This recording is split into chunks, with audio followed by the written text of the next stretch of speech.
Oh, yes. It says right there that we are live. And the Eagle season has started. Or it will later today. Shouldn't get ahead of myself. You are watching Birds 365 with the Mac and Mac guys. I'm Jody McDonald. He's my partner, John McMullen. J-Mac, you are getting dangerously close to grass time. Yeah, that's a good way to put it, since I think it's going to be 94 degrees today, Jody. So it is dangerous. It looks like you got a long sleeve shirt on today. I'm guessing you won't be wearing that tomorrow. No, not a long sleeve shirt, just a t-shirt. A lot of struggles this morning with the dog and the errands and blah blah blah. So, but I got here. I'm on time. That's all that matters. Will you be wearing black tomorrow when you're on the grass, since you got black on today? Probably will be, because I'm a bigger guy. You got to slim it down. Slim it down. Plus you got the batting cage. I go the batting cage jacket look. You try to fit in with the football sentiment. So that's what all coaches wear. So you have the short sleeve. You know how you have the short sleeve windbreaker type things. They call them batting. Yeah, I have a couple of those. Yeah, that's the look I tend to shoot for in training camp. At 94 degrees, you might be sweating in that batting cage. Yeah, but the point is, you want to keep the sweat to yourself. You want to make sure that everybody else doesn't know how much you're sweating, even though they're sweating just as much as you are. Exactly right. All right, we're not sweating the start of Eagles camp. We're getting excited about the start of Eagles camp. And there's a couple different things that we surely will hit on over the course of the day. The first is my paranoia is over. Landon Dickerson is officially in the fold. He has signed his contract with the Philadelphia Eagles. I have continued to point out that he wasn't signed, and you continue to point out that, Jody, stop it. At some point, it's going to happen. Let your paranoia go. And I stayed pretty paranoid up until yesterday. As soon as they got the Steven Nelson thing done, and there was a little bit more certainty with the salary cap, all of a sudden the Eagles were ready to announce that Landon Dickerson is signed. We haven't gotten the exact details of the contract. Now, I don't even know when or if we're going to get him, because it's a slotted deal. You and I speculated here on Birds 365 that it was probably about offset language where they were haggling or dickering, that certainly the player wants less, the team wants more. If something happens and he doesn't make it through the 4 years of his contract, that the team can recuperate a little bit of what they've laid out as far as upfront signing bonus money type goes. We don't know what the compromise was, but they did get it done, which is a good thing. Feel free to poke fun at me, because I really truly was paranoid about it. Well, I don't need to poke fun. I can just say that you could stop training for the victory lap, because it's over now. So you can rest up the hamstrings, but we do kind of know. I mean, that's the point. I knew before. It's a 4-year deal. It's about $8.7 million, little under 3.7 signing bonus, and his salary cap figure, which is the most important for 2021, will be a little bit under 1.6 million. What took so long? You bring up Steven Nelson. Maybe that was it. Maybe they were keeping a little bit, but really they had money for both. I don't even think that was it. I think more likely it was the offset language and or the payment structure. Although the Eagles have never been a team that is cash poor, so to speak. Those teams tend to have issues with cash cash on hand, and they might want to defer things a little bit. That could create problems. So I'm thinking, because of the injury history, and this is just speculation because his agent, who's Pat Dye Jr., is never going to admit it, but because of his injury history, I'm guessing the Eagles probably pushed a little bit harder on offset language. So I'm going to be interested to see if Field Yates is one of those guys who tends to get a look at contracts. I'll ask him at some point, if there's offset language in the contract, because I think if you're a betting man, Jody. If I had to make a bet, I would bet that was the issue. Here's a bet I'd like to ask you about. How much are we betting that Mr. Dickerson actually sees the field this year? They used a second-round pick on him. Most people speculated prior to the draft that he was a first-round talent, but because of the injury he had at the end of last year, certainly the beginning of this year was in question. We haven't seen him really take part in any drills during the Eagles offseason program. Nobody did any drills during the Eagles offseason program, so he's the same as everybody else, so we couldn't even judge it if they did. But supposedly he's made nice progress and should be able to jump into some drills here at the start of camp. How much of a factor is he going to be? I know his contract is completely irrelevant now. It's done, and even as they were debating offset language, I don't think it would have anything to do as to how much he would be capable of playing through whatever injury he's still rehabbing at this point for the upcoming season. But you got any kind of a grasp, just reading between the lines, on maybe things Stoutland said about him leading into the opening of camp tomorrow?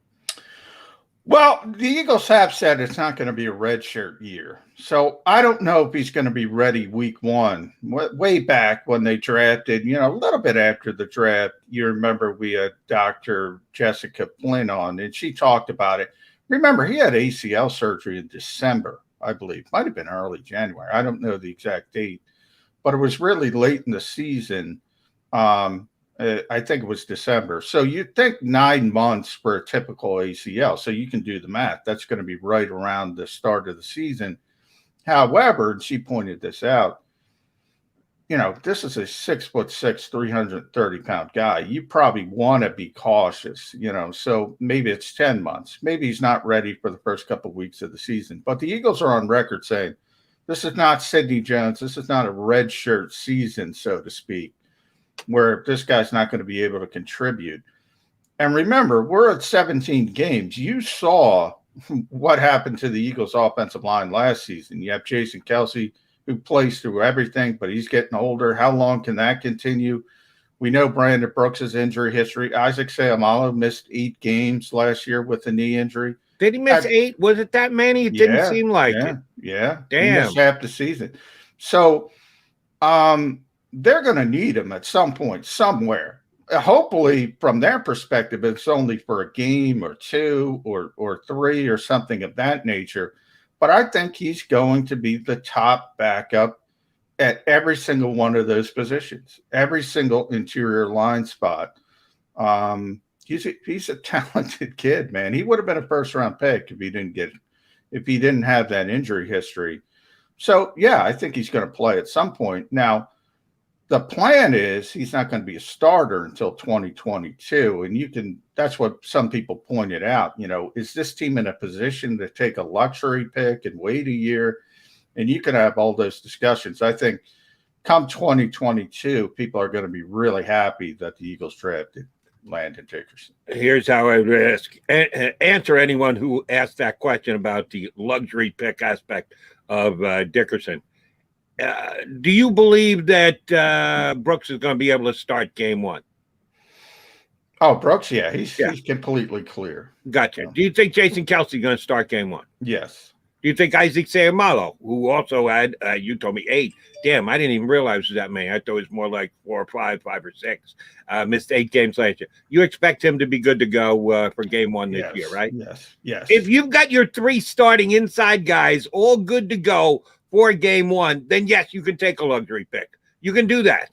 And all 3 coming back. Well, Kelce played them all because he always does. But Seumalo and Brooks missing major amount of time, and you're not sure what their future holds past this year, then it's absolutely a good pick. If you think you got first-round talent in the second round, that was a great pick by the Eagles. Well, I think from the luxury pick standpoint, it's not about the player. It's about the sentiment that you have so many other needs in other places. I mean, at the time we were talking about cornerback. Ultimately, they didn't fill that hole really until they signed Steven Nelson. Now, people can talk about Zach McPherson in the 4th round. I've said it on this show. You were kidding yourself if you thought they were going to trot out a 4th round pick on the outside corner as a rookie in the NFL. It was never going to happen. So you look at some of the corners that were available. The point is they had so many issues to deal with why take the luxury pick where you don't need it immediate? I see both sides of the fence. At the end of the day, I agree with you. You got a first-round talent in the second round. So the only question to me is the injuries. Is he healthy? Does he stay healthy? Is he there for the long term? If he's there for the long term, as I said, Eagles fans are going to be very, very happy with this pick a number of years down the line. Oh, John, we're 10 minutes into the show, and I already got a hypothetical for you. You know, I love the hypothetical, so I'm going to run one by you. Because one of the mantras since he was hired for Nick Sirianni was competition, competition, competition, even though we think he overstates it and his eyes almost roll over when he talks about it. He gets so excited by it. Yeah, there's not going to be a competition at a whole bunch of positions for the Philadelphia Eagles team. Guys are locked into positions like Fletcher Cox at all. But I think there's still competition at the cornerback position. Here's where I'm going. Darius Slay is going to start on one side. We believe that Steven Nelson's going to start at the other. Most likely, Maddox is going to move into the slot because that's probably his best position. He's played both for the Eagles over the last couple of years, and he's certainly been better in the slot than he has been outside. What if McPherson does stand out in camp? What if he flashes and shows you that, hey, I am ready. You guys got a steal in the fourth round. I'm better than that. And he's playing well, and he's looking like an outside corner. I read several reports on Nelson since he signed over the last couple of days that said he does provide positional flexibility, and if need be, he can move in and be your slot corner. What if McPherson is that much better than Avonte Maddox in camp? Do you think they'll push him and get him out there onto the field and maybe even play him outside and move Nelson inside? Is this too much to ask for from an optimistic, let's get some youth infused into this lineup Eagle perspective? Well, I would say this. If he gets on the field, it would be about Maddox more than Nelson. Nelson's going to be on the field.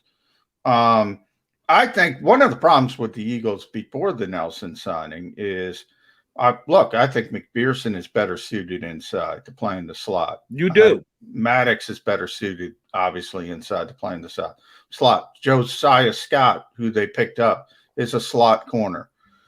They have too many slot corners. I mean, yeah, you could have a competition there, but you needed an outside corner. Now, they got one. They got a competent one in Steven Nelson. He's going to play. Can he push Avonte Maddox? I don't know. There's some uncertainty. I can tell if the old coaching staff was here, no way. The new coaching staff, they don't have any skin in the game. They don't have any preconceived notions about the player. If he goes out and outperforms him, who knows? He's in a contract year. I'm talking about Avonte Maddox. You know, if he doesn't play well, you just let him move on. That's that. You pull the plug. McPherson's going to be here for a while. So I think, yeah, he could. To me, though, it would be more about Avonte playing himself off the field and say he's playing so poorly, we have to try something else. Look, fourth round pick, I talk about all the time at cornerback in the NFL. I mean, the history is not good. Nothing against Zach McPherson, but you know, one of the positive developments of getting Steven Nelson on the back end is you don't have to push McPherson. Now he can kind of get his feet under and start to learn the pro game. I think that's the best case scenario. But if somebody flounders, you got to look at everybody, bottom line. All right, J-Mac, before we get to our first timeout, and then our buddy BLG, Brendan Lee Gowton from Bleeding Green Nation is going to hop aboard with us. More Deshaun Watson information after you and I got off the Birds 365 airways yesterday. That his attorney, here's what I can't figure out, and I'm going to lean on you to somehow clear up a muddied picture for me. Rusty Hardin announces yesterday that of the 22 cases, civil cases against Deshaun Watson, 10 of them, or 8 of them, I should say, are being criminally investigated, that criminal investigations are still ongoing. Which that part has been for a long time. And right. But did you know that? Yeah. Oh, yeah. Yeah. You knew the number? Yeah. Yeah. I knew the number. The number had been out there for a while. The number that the Houston Police Department had.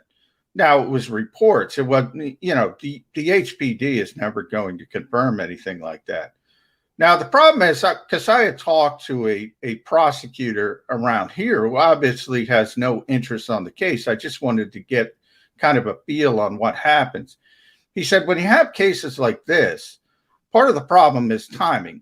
You understand, and I know this is a incendiary topic, so I'm going to try to tiptoe around this as much as possible. If you're a prosecutor, what do you have to think? You have to think, can we win this case? The timing, when you're talking about these he said, she said, if you don't have, video, if you don't have overt evidence, if you don't have that, maybe they do, maybe they don't. None of us know any of this. But timing would really affect this case criminally as far as being able to win it. So when you talk about why haven't they charged Deshaun Watson, that's probably why. Again, speculation. Now, what I'm shaking my head on from Rusty Hardin yesterday is why yesterday? Are you adding the information that two more that have nothing to do with the 22 civil suits have also gone to the police and essentially proffered complaints? Remember, things were looking good for Deshaun Watson when he wasn't placed on the commissioner's exempt list. So this is one I'm trying to figure out from Rusty Hardin's standpoint. Jody, we have so many conspiracy theorists. People have to stop going down the conspiracy route. And I'm looking at everybody now. Stop it. Now, I've heard people credible, and I put that credible reporters saying, well, maybe Rusty Hardin's trying to get Deshaun Watson out of Houston and saying it's worse. How is that going to get him out of Houston? What do you think? It's going to make hey, there's two more? Let's get in line. What? I don't understand people. So all of a sudden, things were looking good for Deshaun Watson. Now they're looking bad for Deshaun Watson. I'm going to throw this into the mix. The NFL didn't put him on the commissioner's exempt list. We know that, right? Now, they can change their mind at any moment. Right. But interesting, we had Jay Feely on the show yesterday. Jay answered, we were talking about the vaccine. Well, Jay was on the management council for a long time of the NFLPA. And it's their job to fight for players. And Jay's was a little upset about that when it came to the vaccine. But I'm taking that in a different direction. If this league is dumb enough to say, we're not going to put them on the commissioner's exempt list, and then all of a sudden they do a 180 and put them on the commissioner's exempt list, I think we got this whole thing starts going down the court route. Who knows? It could be Tom Brady going to the Supreme Court. That's how long this could go. I saw the same speculation that you did, that the only reason that Rusty Hardin would give this information out at this time, because it doesn't seem to make sense, doesn't seem like it's in the best interest of his client, it was to get the Texans to come off their asking price, which was also floated out there as many as five high draft picks and one or two starting players in return. So nothing like 7 for 1. That was floated yesterday. That's pie in the sky, but it's a pretty damn first asking price. And camp quarterback said, well, we got to get them off that number right away. We can't have them actually floating that out there. We want Deshaun to be elsewhere. So we need to somehow gum up the works to get the Texans to go, all right, yeah, we're asking for too much. Now we'll get to our real price. It's going to be 3 first-round picks and 1 other player. When was the last time a player went to his attorney to handle his football business, not his agent? We're not talking about his agent here. This is his attorney, whose job is supposed to be keep him out of legal trouble. Don't let him get taken down by civil suits. But somehow he's now floating information that is going to move the Texans to reduce their asking price on the open market for a trade for Deshaun Watson doesn't make any sense. No, There are certain aspects of this, John, and I know Eagle fans are excited because it looks like certain things are going in the way of him becoming available, and Eagles are probably more loaded for bear to be able to make a play for him than anybody else. But there's also some things in this situation that are just stone cold gumming up the works. No, I think Rusty Harden hurt any potential trade by what he said. And yeah, people got to take off the tin hats, man. You got to stop going down the conspiracy route. Occam's razor. You know what that is, Jody? Yeah. The simplest answer is usually the right answer. And that's the case here. Rusty Harden made a mistake. That's what happened. I think people look at high-profile lawyers and assume, well, that guy knows what he's doing. No, they're human beings like everybody else. They make mistakes. He made a mistake yesterday. I don't know what the hell he was trying to accomplish, but he didn't accomplish what he was trying to accomplish, and that's to help his client. I can tell you that. All right. We are just hours away from the Eagles actually reporting to the NovaCare facility. No practice today, but everybody's going to check in. We'll check in next with one of our favorite guests from Bleeding Green Nation. Their editor-in-chief, Brandon Lee Gowton's going to hop aboard Birds 365. I get scared sometimes. Of a lot of things. Joining in. Decisions. The dark. The dark. But I once heard someone say, but as I always say, it's okay to be afraid. As long as you face the fear. And keep moving forward. Wherever you are in life, count on the name trusted in insurance for over 80 years. Independence Blue Cross. The savoring taste of a good bag of beef jerky is so enjoyable at any time of the day, as long as you can find it. Here's what we suggest. Pure Bull Beef Jerky is our answer, and soon it will be yours. Locally produced in the Philadelphia region, this high-quality, healthy protein snack is easy to secure. Go to steersnacks.com, and you'll see hot garlic, tropical heat, Pure Bull dry rub, and our favorite, Huck and Fod. What's that? Huck and Fod. Go now to steersnacks.com. Welcome to the Wildwoods, the perfect place where you can safely do everything or nothing at all. Catch a wave, take a nap, go for a drive, grab a bite. It's your vacation, and we're doing everything we can to make it a safe one. The Wildwoods. Your vacation, your way. The International Brotherhood of Electrical Workers, Local Union 98, is a proud sponsor of The Labor Show with JDoc and Kracz every Saturday night from 6 till 8 p.m. IBEW Local 98's highly trained and superbly skilled electricians are the best in the business, setting the highest safety standards in the electrical industry. So when you're planning your next industrial, commercial, or residential project, choose an IBEW Local 98 union contractor. Learn more at ibew98.org.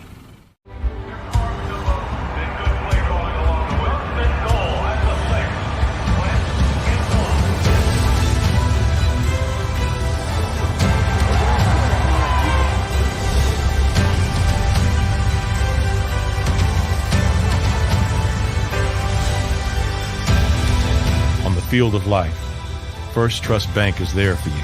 Champions on three. 1, 2, 3. Because Philadelphia dreams deserve a Philadelphia bank. This is a key. It's a family tree. It's a pair of wings. It's a secret handshake. And a ticket to anywhere in the world. It's more than a uniform. It's the door to a world most people only dream of. There's Strong, and then there's Army Strong. Try it on at GoArmy.com.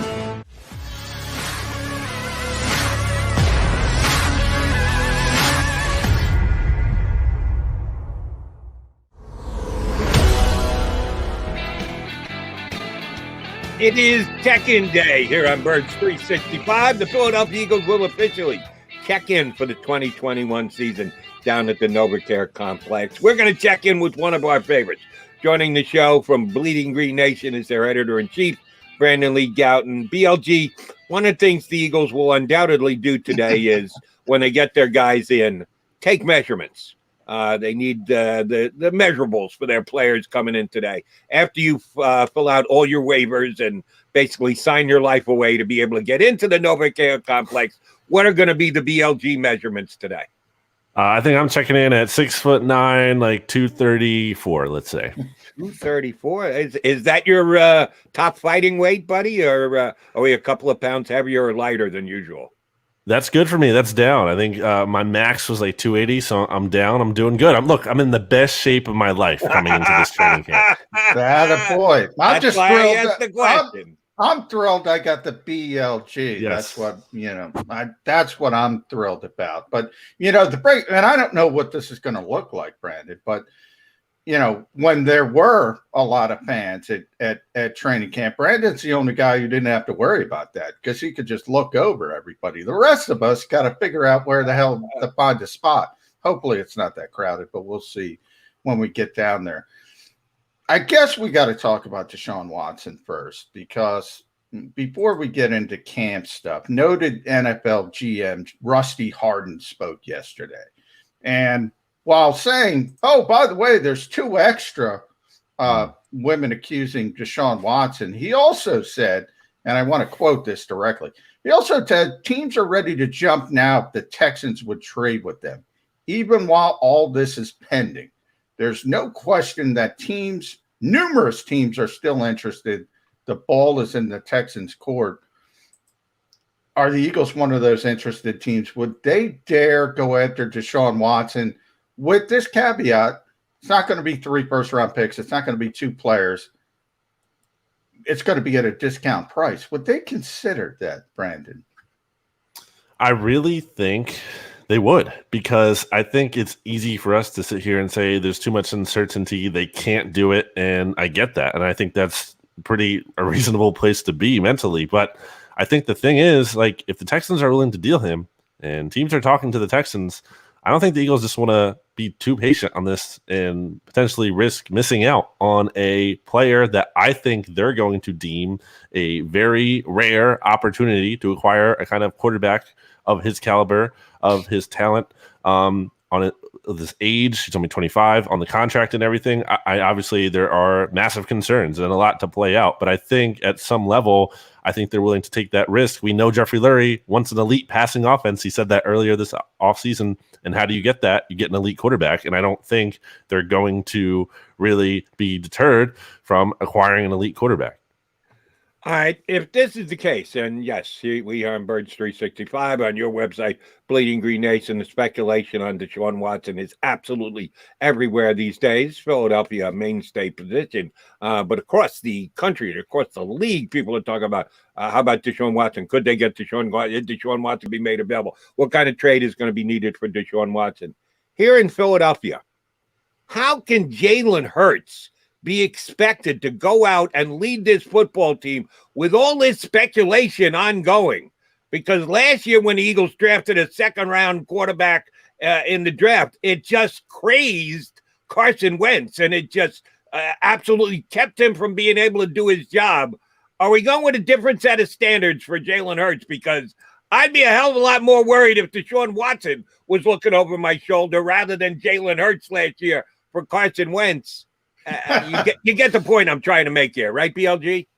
Yeah, I think to me though, one of the biggest things about playing quarterback is being able to respond to adversity and like how you handle tough times. And we saw Carson Wentz didn't really do that too well last year, and big reason I think in part why the Eagles moved on from him. I think Jalen Hurts obviously isn't in an ideal situation in terms of not only supporting cast but also these rumors that are out there and the fact that the Eagles seemingly aren't married to him. But look, I mean, that kind of sets him up to thrive if he can like rise up to the challenge and prove them wrong. At that point, then you're like, wow, we have a special one here. This guy, is facing all this adversity and he overcame it. So it's a big opportunity for him as well as a challenge. By the way, isn't it ironic, guys, that, Russell Wilson wanted out in Seattle, couldn't get it done. Aaron Rodgers obviously wanted out of Green Bay, couldn't get it done. Deshaun Watson hasn't been able to get it done yet. The only guy who could get out was Carson Wentz. It seems like, The only way you can really get out in the NFL is to play so poorly that, yeah, they'll say, okay, let's get you the hell out. But I do want to bring up Brandon because of, a rookie head coach. And you do have these constant whispers. And we're also going to have Zach Ertz at training camp. And the whole plan was obviously that he was going to move on. He was very emotional at the end of last season. If people forget that, the Eagles have been trying to move him, haven't been able to get what they wanted. Doesn't all this ancillary white noise, so to speak, doesn't it make it harder on a rookie head coach who's got enough on his plate? Is Howie doing Nick Sirianni justice, or is he just making his job more difficult? Well, I think we know about the head coach having to face challenges in Philly with things beyond his control or things that kind of get brought to him by the owner and the GM. So, there's a lot going on here. Sure. You have an unsettled quarterback situation. Like you said, you have the Ertz drama, the Watson thing. There's a lot of things here for Nick Sirianni to manage. But again, that's the big challenge. Like it's kind of, they're throwing a lot at him. They're going to see if he can handle it, just how well he leads this team through all of this. And you're going to find out a lot, I think, about Nick Sirianni. These aren't really excuses for him. I think, it's up to him to prove that he can handle this and he's fit for this job. All right, real quick follow-up, Jody, before you jump in. If it goes by height and we're back on the field asking questions, so Brandon gets to go first. What's your first question to Nick Sirianni? Oh, that's a great question. I think, see, you're the one coming up with a good question, John, as always. You're putting me on the spot here. I didn't have one. I'm totally not prepared. I'm going to say I might still ask. Hold on, put it back. If you got it, go ahead. I'm sorry to interrupt. I might still ask about Zach Ertz because I still think that's just an interesting dynamic, a weird dynamic that he's here. Obviously he's going to be showing up, but I guess kind of get more into when did that come back together? Because it felt like, things obviously were tense there for a time. So I guess I'm still asking about Zach Ertz here. Fair enough. And that's funny because my next question to you was going to be about Zach Ertz. You're looking back. I want to look forward instead. He's here. He's showing up. He's going to be taking part in workouts. Where does it go from here? Does Zach just play the good soldier since he's showing up? And some of us are speculating he's showing up just to not get fined. That might not be the case. He might actually not be able to be traded because Howie seems to have a standard that he wants for Ertz. They're now not cap strapped. So, they'd clear some money under the cap. Well, who cares? They're okay under the cap. They're not going to be making any more signings, so that's not a necessity anymore. How is Zach Ertz going to handle his business? We know what happened in the offseason. He's not one of those guys who's going to go to social media and tell you himself. He's going to get whatever information he wants out there, but he hasn't been a major disruptive force. Is this just going to be okay? Is this going to be Zach Ertz becomes one of the Philadelphia Eagles and the story loses heat, or is this going to heat back up again before the season gets underway? Yeah, obviously, like you said, Zach Ertz is a pro's pro. Although, I think back to last year, right before the season, when Zach Ertz spoke to the media after that kind of thing where it came out that the Eagles and him, had broken off contract negotiations, and Zach Ertz was pretty honest, not about feeling like not really happy about that. And then we saw him be really honest after the season, basically, really getting emotional and tearing up and saying goodbye to Philly because he thought, he was going to be gone. So I guess from that standard, I'm expecting him to kind of be honest about the situation. And this isn't exactly the perfect scenario. I don't expect him to lie to us. Ultimately, I still don't think it's a lock that Zach Ertz is here on the team the entire season. I just think you look at that $8 million they can save. It's not about just this year, obviously, that you can roll over to next year. And I also think you just need to see what Dallas Goedert can be as the number one volume tight end before you're committing to him long term. Obviously, his contract is up after this year. So I just feel like it still makes too much sense for Zach Ertz to not be on this roster ultimately, but he's here. So we'll see. Yeah. And there's a domino effect, as you mentioned, not only with Dallas Goedert, Brandon, but you think about what Nick Sirianni wants to do, and he wants to play more 11 personnel. He wants to get receivers on the field. He talks about competition. That's sort of his foundational ethos, or whatever you want to call it. how do you go into your locker room and say, look, Devontae Smith, is going to be on the field, Jalen Reagor, but you're going to say Zach Ertz. You want to play 11, but you might have to play 12 because it's going to be tough to sell his locker room. Travis Fulgham or Greg Ward or whomever is better than Zach Ertz. So I go again back to Howie making things more difficult for Nick Sirianni. He might be because Doug Peterson wanted to play 11 personnel, but he couldn't because his receivers stunk and his tight ends are good. Is Nick going to be in that same boat? Is he going to look like a hypocrite with the competition thing? I hope we don't see as much 12 personnel as the Eagles used in recent years because it was not very good. Yeah. It was not very aesthetically pleasing, and it wasn't successful. It'll be interesting to see, right, in camp. That's something we'll be out there watching on the practice field. How much 12 personnel are they running? Like, what are the rotations looking like? Is Zach Ertz running with the first team fully, or is it Dallas Goedert getting a lot of more work there? That's going to be very, very interesting to watch. It's strange. It's strange that Zach Ertz is here. It really is. I think that obviously he wanted to move on. I think him coming back made the most sense for him at this point because, he's not going to get the money he's getting right now anywhere else, clearly. So it makes sense for him to show up. From the Eagles' perspective, it doesn't make as much sense for them. So, yeah, it's another challenge that Howie Roseman is throwing Nick Sirianni's way, but I guess he's going to just try to make the most of it in the meantime. The one guy I actually feel badly for is Richard Rodgers because I think he re-signed here because he thought he was going to be the tight end 2. Now he's the tight end 3. You got Johnny Mack and Brandon Lee talking down to 12 sets. He's never going to get on the field. Rodgers never going to see the light of day. That poor guy is screwed. But I digress. Let's move it over to the other side of the ball. Eagles got Steven Nelson signed this week, BLG. Only a name that's been kicking around for 4 or 5 months here. When are we going to sign Steven Nelson? When are they going to get we got to have a second quarterback. It's got to be Steven Nelson. He's the best available one. Well, they got it done. Not as quickly as Eagle fans would like, but Howie Roseman got it done at probably the price he wanted. Checking all the other salaries of starting cornerbacks in the league, similar resumes to Steven Nelson. Did Howie do a good job by being patient, getting the guy he wanted before camp opened up, which is the main key? Yeah, he missed those all-important competitions that Nick Siri had in the optional workouts the Eagles had. Something tells me he'll be just fine that he missed those. Did Howie do a good job with his patience in landing Nelson? I think he did. I think this is a really sensible addition. Obviously, everyone was calling for it.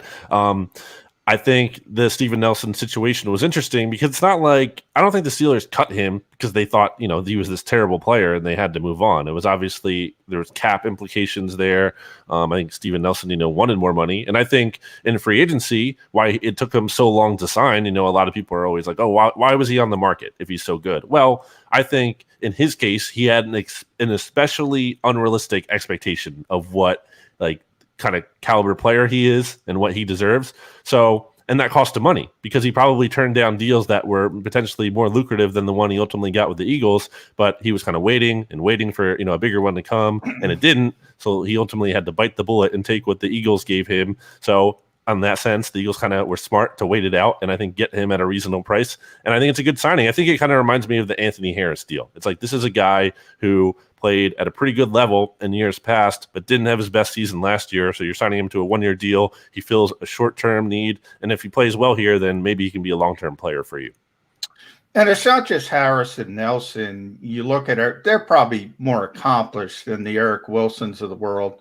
Certainly not Ryan Kerrigan would be in that boat. He's very accomplished, but on the back end of his career.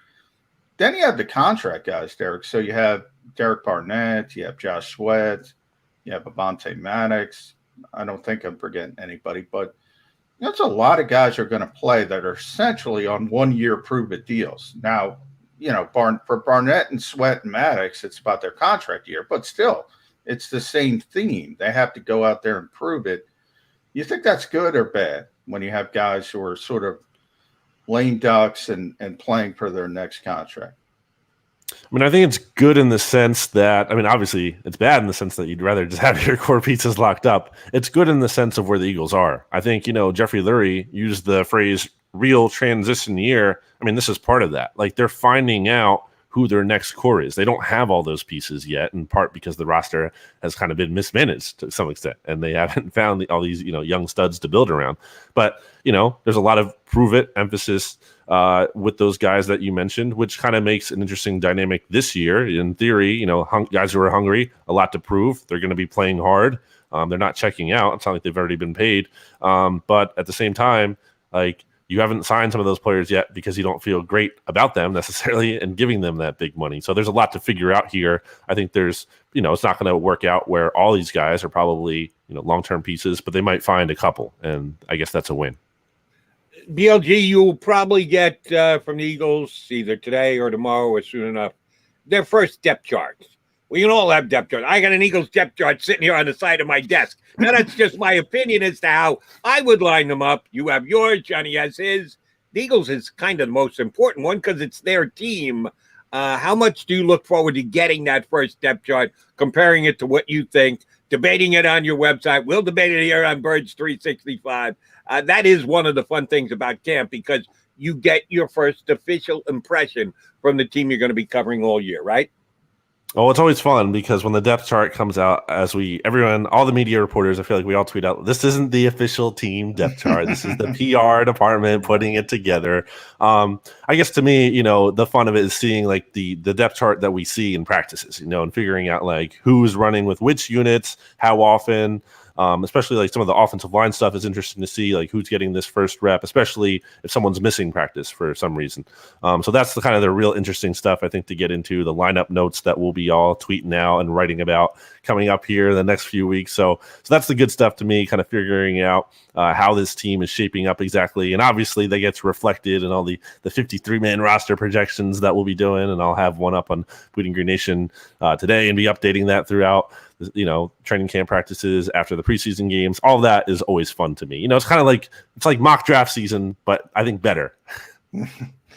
Left tackle is probably the most obvious competition, real true competition with Jordan Mailata and Andre Dillard.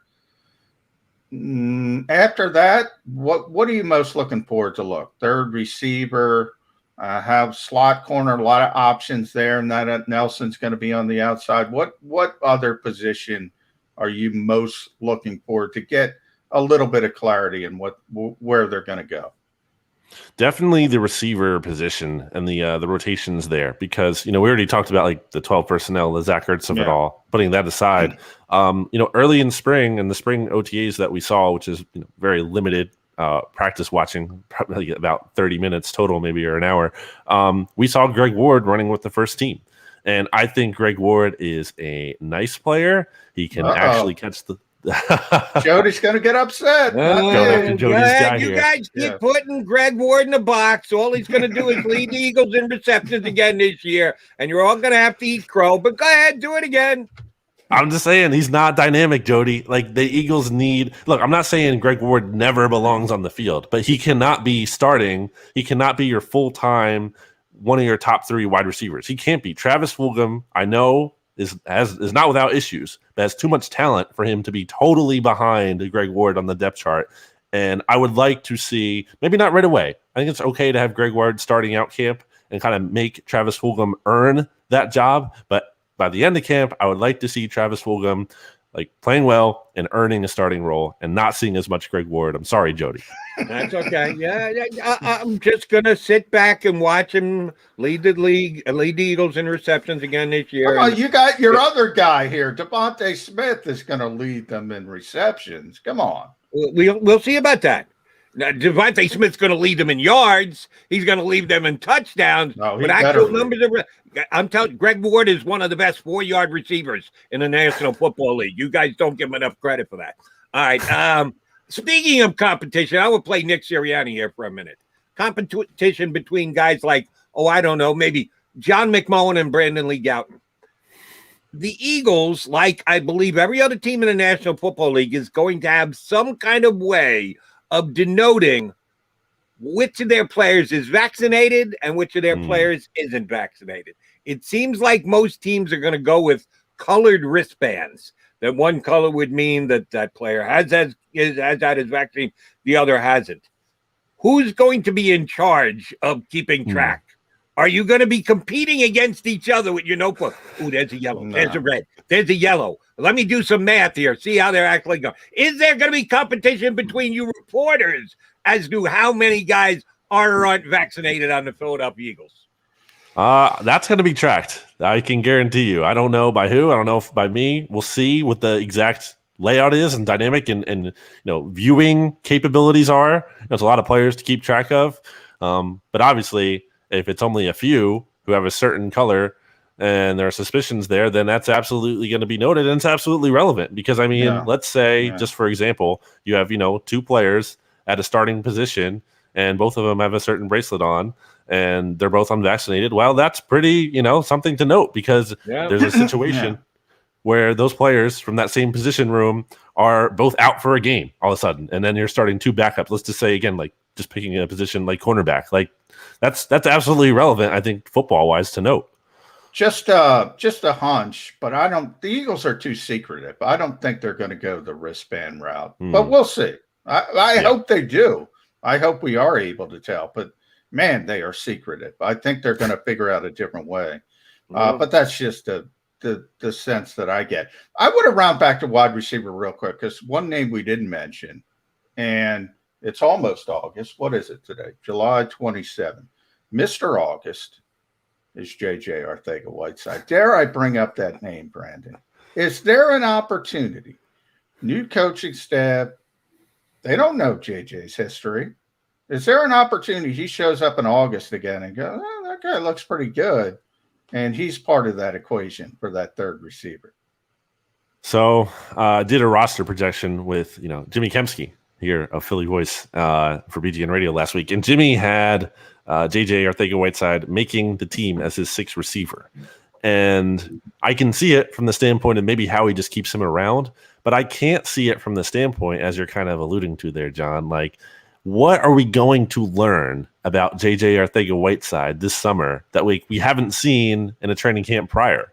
Because I think he did some good things as a rookie. I think it looked like he turned a corner last year, not only on the field, but mentally too. Talking to the media, it seemed like, oh, wow, this is like a player with a lot of confidence right now. He's feeling good. Maybe we'll see something in year 2. And we didn't. So I don't know what he could possibly do this summer to make me feel like it's actually going to translate to the regular season. But they might just keep him anyway. BLG, I'm going to give you a hypothetical. The Eagles make a deal for Deshaun Watson. Whatever the cost is, X amount of first round picks, players included. And one of those players is Jalen Hurts, who is a Texan, born and bred. And maybe they take him back either to compete for their starting job or they hand him the starting job. They've got Tyrod Taylor, who can start for them. They drafted David Mills. I don't even know if he's in the deal, but for argument's sake, he's in the deal. They want him as part of the package, which means Deshaun Watson comes here, and we find out Deshaun Watson's going to be suspended. He's either going to go on the commissioner's list or he's actually, bad news comes out, he's going to be suspended for a lengthy period of time, whatever it is, minimum 6 games, maybe 12, maybe an entire season. Which are you more excited to see? The Joe Flacco-led Eagles or the Nick Mullen-led Eagles? If the deal comes down, Hurts is gone. Yes, they've got a new starting quarterback, but he's suspended. Which of the 2 QBs do you want leading the 2021 Eagles? I think having to watch is he 37 now, 36-year-old Joe Flacco quarterback the Eagles at this point, I just might have to stop covering the Eagles at that point. I don't know if I can handle that. Again, just talking about You'll the become an aesthetics Eagle of that. reporter via Zoom? Is that what you're telling us? You'll just stay home for the entire season?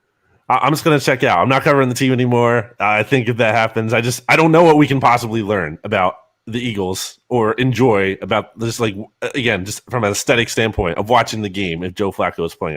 I don't know what he has to offer. That is honestly, so I did a thing for Bleeding Green Nation this offseason about like what are some of the like worst case scenarios or like one of the things to kind of really be concerned about this season, and it's that Joe Flacco plays any kind of meaningful amount of time other than like a game or two. I just don't know what we're learning about that. I don't know what the best thing that could realistically happen from that is. I don't want to see it. All right, last one for me, Brandon. You brought it up. Worst case scenario, best case scenario. Give me both for this team. So I think it's weird to say that it's not necessarily this team like bottoming out, because I think there's a scenario where this team bottoms out. They get a really good draft pick of their own in addition to the third they have. Maybe Howie Roseman, they move on from him. That sounds impossible, but maybe. And they kind of start afresh. And I think that's might be what this organization needs in the long run. So I don't know that that's the worst case scenario. I think the worst case scenario could be something where you're like 8-9, 9-8, and the season kind of becomes something of a false positive. Jalen Hurts, maybe he's just like kind of mediocre and you stick with him because you feel like there might be a little bit more there, but it ends up being that that's all he has. And you kind of, you're kind of stuck. I think the best case scenario is they kind of obviously Jalen Hurts has a really good season and they win, let's say something like 10-7. And then they're in the playoffs. Maybe they don't win a game, but everyone's feeling really good about Jalen Hurts and you feel like you can kind of build around him and you don't even have to trade for Deshaun Watson or Russell Wilson or Aaron Rodgers or whoever else is out there next offseason. So I don't know how likely that is because I think Hurts has a big gap to bridge from going from arguably one of the worst starting quarterbacks in the NFL to suddenly a top 10 kind of player. But I think he deserves a chance, so we'll see. All right. And when he gets that chance, my last question is going to be about the quarterback too. What does he have to do? How are you going to judge? The Eagles are going to make their judgment, but we all sit in judgment when it comes to the Eagles. Are you basing it on completion percentage? Is it touchdown to interception ratio? Is it quarterback rating? Is it W's and L's? There's a lot of things that you can put into it. Give me a kind of order to them or put the one on the top of the list above all else where you say, yes, he deserves to be the Eagles quarterback in 2022 because no Deshaun Watson, no high draft pick. We're going right back to work with our guy, Jalen Hurts, because he accomplished this. What's he need to accomplish? I think there are a number of things you could say in terms of like wins, playoffs, having, the teammates really buy into him, which I think will happen. Just given how magnetic of a personality Jalen Hurts is. But to me, the Eagles standard is going to be not even a shred of doubt. I think that's the standard. There can't even be a shred of doubt that he's the guy. Like they're just going to know it. It's something that when you see it, you'll know it. And I think that's a very high bar to clear, but I think that's what they're looking for. Again, they're not settling at quarterback. They're just not. I mean, when you want to build an elite passing offense, which Jeffrey Lurie, again, I will repeat, he said he is obsessed with doing that. And I think we know that based on how Doug Peterson was kind of called in after running the ball a little too much back in 2019 in the wins over the Packers and the Bills. I just don't think they're going to settle. I think Jalen Hurts has to be kind of lights out, not necessarily, MVP of the league, but they're going to have to look at him and know with 100% confidence that this is the guy. Like I have no doubts about it. You mean like the no shred of doubt, the 100% confidence they had when they gave Carson Wentz the contract that they gave him? Is that the standard we're talking about here? I mean, go back to Carson. I like it. I've said the same thing, Brandon. I think Jalen has a very, very small path. You just said it better. I might steal that from you. There has to be no doubts. And I don't think that's necessarily fair for Jalen Hurts. I don't think it's possible for Jalen Hurts. More than that, I've been saying that pretty consistently. Might not be Deshaun Watson, might be a top 10 pick in the draft, but you're right. They're not settling at quarterback. It's going to be really difficult for Jalen Hurts, unfortunately.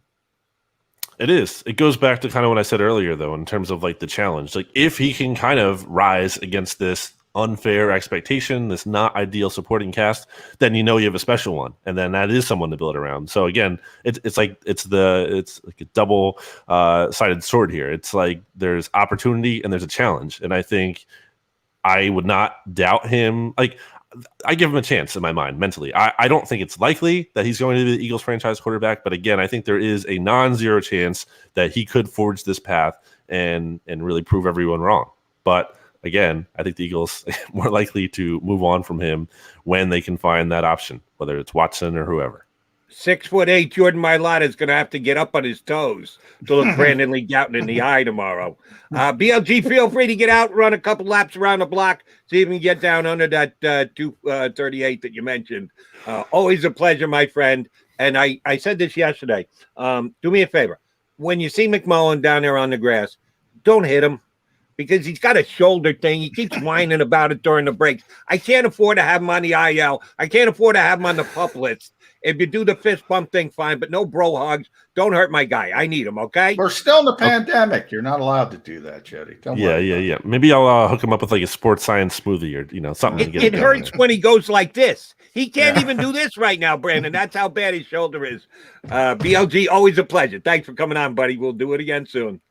Thanks, guys.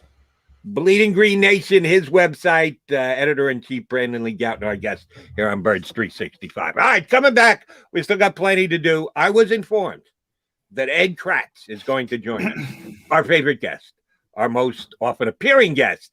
Brandon's trying to come up on the outside, but he's got links. Got a ways to go. Because Eddie is he's not to double digits yet, but he's getting close. Damn. We get that Kracz guy on all the time. Ed Kracz, John's cohort from Sports Illustrated, gonna hop aboard here in hour number 2. He's McMullen, I'm McDonald. We're your Mac and Mac Birds 365 guys. I get scared sometimes. Of a lot of things. Joining in. Decisions. The dark. The dark. But I once heard someone say, But as I always say, it's okay to be afraid. as long as you face the fear. And keep moving forward. Wherever you are in life, count on the name trusted in insurance for over 80 years. Independence Blue Cross. The savoring taste of a good bag of beef jerky is so enjoyable at any time of the day, as long as you can find it. Here's what we suggest. Pure Bull beef jerky is our answer, and soon it will be yours. Locally produced in the Philadelphia region, this high-quality, healthy protein snack is easy to secure. Go to steersnacks.com, and you'll see hot garlic, tropical heat, Pure Bull dry rub, and our favorite, Huck and Fod. What's that? Huck and Fod. Go now to steersnacks.com. Welcome to the Wildwoods, the perfect place where you can safely do everything or nothing at all. Catch a wave, take a nap, go for a drive, grab a bite. It's your vacation, and we're doing everything we can to make it a safe one. The Wildwoods. Your vacation, your way. The International Brotherhood of Electrical Workers, Local Union 98, is a proud sponsor of The Labor Show with JDoc and Krause every Saturday night from 6 till 8 p.m. IBEW Local 98's highly trained and superbly skilled electricians are the best in the business, setting the highest safety standards in the electrical industry. So when you're planning your next industrial, commercial, or residential project, choose an IBEW Local 98 union contractor. Learn more at ibew98.org.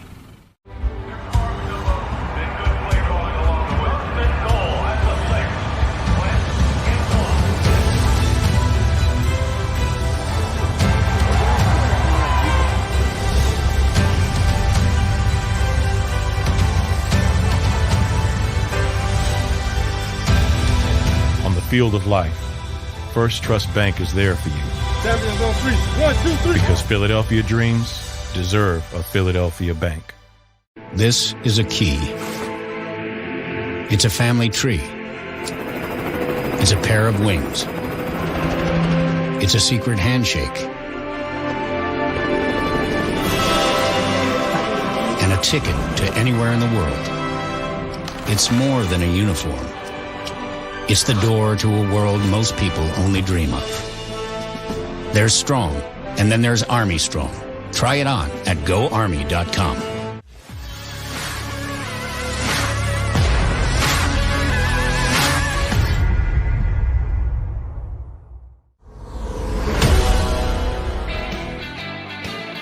We are your Mac and Mac guys. John McMullen and Jordan McDonald hanging with you. Thank Brandon Lee Gowton for coming aboard.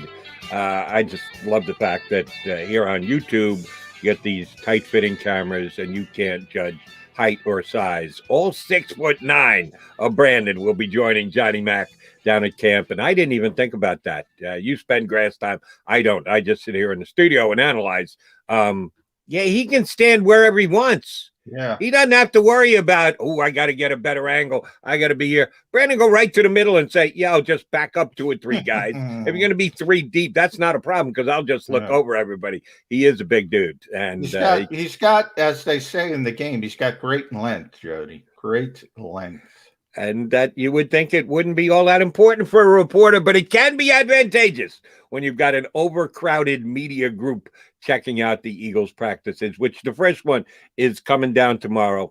All right, Johnny Mac, you've been doing this for years. It's different this year. It certainly was different last year because there was no preseason, and the limited practices they had, they got in and they just threw it together and started the season last year during the pandemic. We're expecting a return to more normalcy. It's not going to be exactly the same. And vaccinated as compared to unvaccinated players, it's going to make it intriguing the way the camps go this year. What is that first day like? Just from a accomplishment standpoint, a feeling out new players type standpoint? Certainly in this camp this year, because it's a new coaching staff, the relationship between the players and the coaches. How much do you just have to read between the lines when a camp is this early for a team in the, I'll use Jeffrey Lurie's word, transitional phase that they are, like the 2021 Eagles?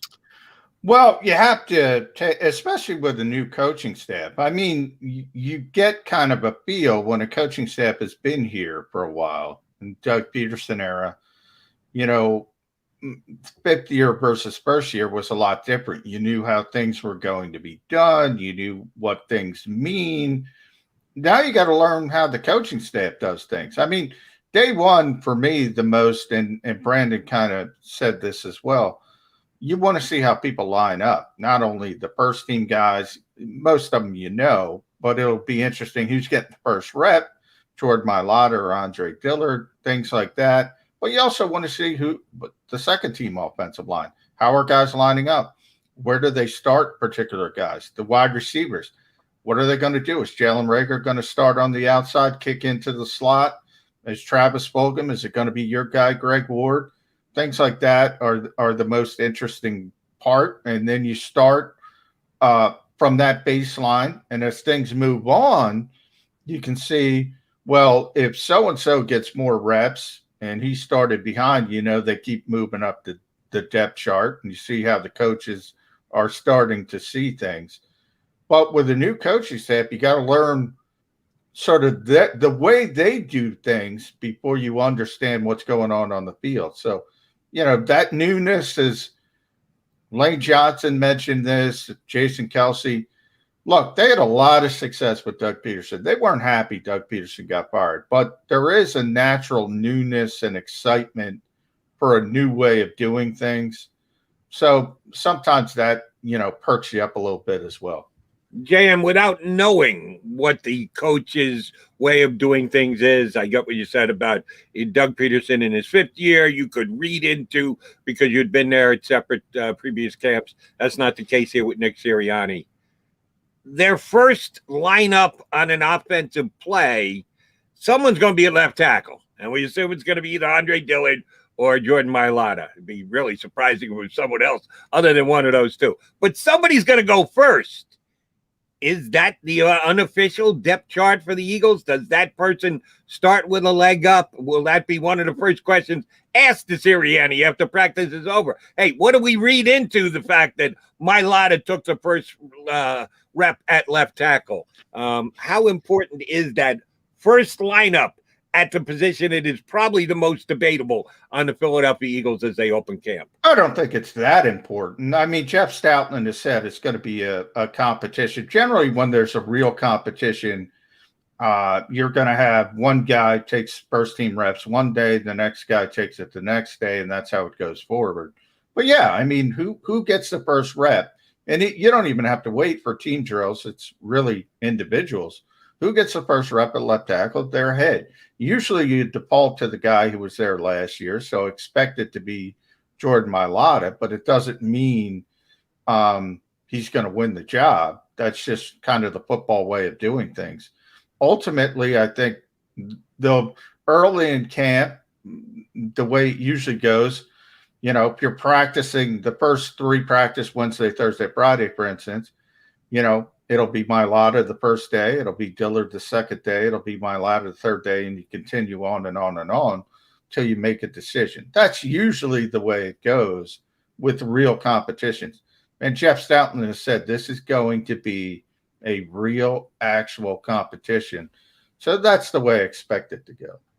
I got another coaching question for you. And our buddy Ed Kracz is going to join us coming up in about 15 minutes here on Birds 365. Offense coordinator Shane Steichen. Again, we're kind of in the dark because it's a new staff. Nick Sirianni has never been a head coach before. He brings Steichen in, and we got a chance to hear Steichen on a couple media availabilities. Not a lot, but the relationship between those two and how play calling is going to go. We know with Doug Peterson, he was always a play caller. He took input from all of his coaches, and certainly when Frank Reich was here, a guy who was as experienced at Frank Reich, we believe that Doug leaned on him heavily, but Doug was the play caller the entire time he was here, even though he had just done it minimally in Kansas City before he came here. Well, we know the head coach has never done it in his tenure as an assistant coach in this league. How much is Steichen going to influence the play calling? Could it be a shared responsibility? How do you think it's going to go with this new coaching staff starting off in year number 1?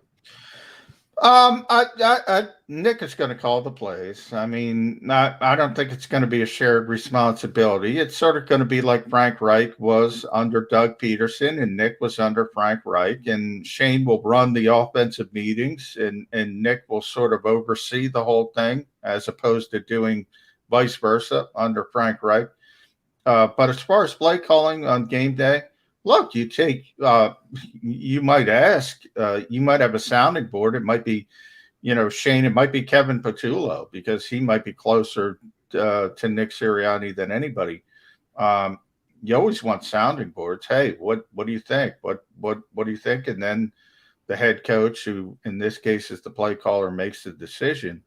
You said he's never called plays. I don't know that. I mean, there's Frank Reich may have let him take a quarter here, take a drive here, there. Who knows? But if that were the case, don't you think we'd already know that?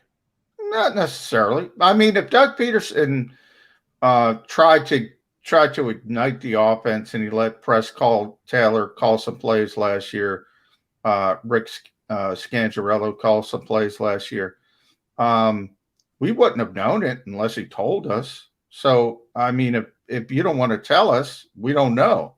Right, in the case of that, you understand, that's a whole different dynamic. That would be Doug Peterson saying, I allowed my assistant to make some calls and trying to elevate them. But in doing so, he would have to say, yeah, I gave up the responsibility. So chances are he's not going to say that. He's not going to admit to that. If you're the new head coach coming in, taking over for the first time, and you're going to be calling plays for the first time, I have to believe at some point somebody would have said, and how many times have you ever called plays, coach? If he had done it all, he would have said, well, Frank did give me the chance in this game 2 times, 3 times, you're 4 probably times. right. You're probably right. But I don't think it's that big of a deal is what I'm trying to say. Okay. I mean, you have to get to that position. Most guys, and that's part of it. I mean, I've always argued, and coaches have explained, I always bring up Tom Coughlin. To me, it should be the other way around, and you shouldn't want that all on your plate. There's too many things to do on a game day.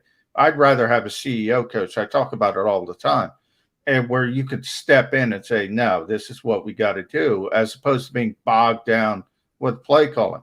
Tom explained to me the reason the way it is for the most part is you have to sort of impress your will, so to speak, on the organization. You have to make sure that your foundation is placed in position before you can think about going in a different direction. You have to make sure everybody's on the same page. That's why the NFL usually does the way it does.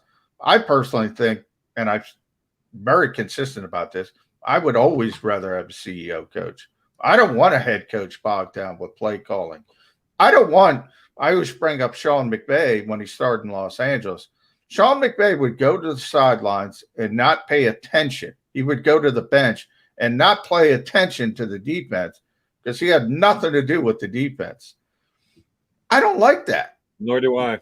That's just me, though. The league is trending in the opposite direction. And, hey, Doug didn't have anything to do with the defense. Guess what? Nick's not going to have anything to do with the defense. I don't like that, personally. I'm with you on that. I'm rather have an overseer as a head coach, but it can be done. And there are a couple of coaches that I think have done an outstanding job of staying loyal to the side of the ball that got them their head coaching position as an offensive coordinator or a defensive coordinator, who do enough on the other side of the ball. The point you made about McVay was dead on and accurate, and that really bothers me. If you are just going to turn one of the two sides of the football over to an assistant coach and go, yeah, that's on you. I'm the head coach, but your side of the ball is your side of the ball. Do whatever the hell you want. Just tell me about the success after the fact. That's not a good thing. But I think there are some coaches that have struck that perfect balance of being the guy on one side or the other, calling plays, and it's a little bit more intrinsic on the offensive side. I think, if we talk about best coaches in this league, who are we going to start with? We're going to start with Belichick, obviously. We're going to go, obviously Andy would be in that conversation. He's not necessarily in that direction. But you start talking about Pete Carroll. You start talking about Mike Tomlin, would certainly, I think, be in most people's top fives. So right there, that 3 out of that 4 is CEO coaches. Those are guys who oversee the whole thing, not just, Belichick's a defensive guy, Mike Tomlin's a defensive guy, Pete Carroll's a defensive guy, but they oversee the whole team. They don't play call on the defensive side. They dish out the work, and they trust their assistants, obviously, and they hire good assistants. In the case of Belichick, obviously, he will be hands-on when he needs to be. I'd rather a CEO coach. I've said this consistently probably for 20 years. I think it's easier to be a CEO coach as a former defensive coordinator.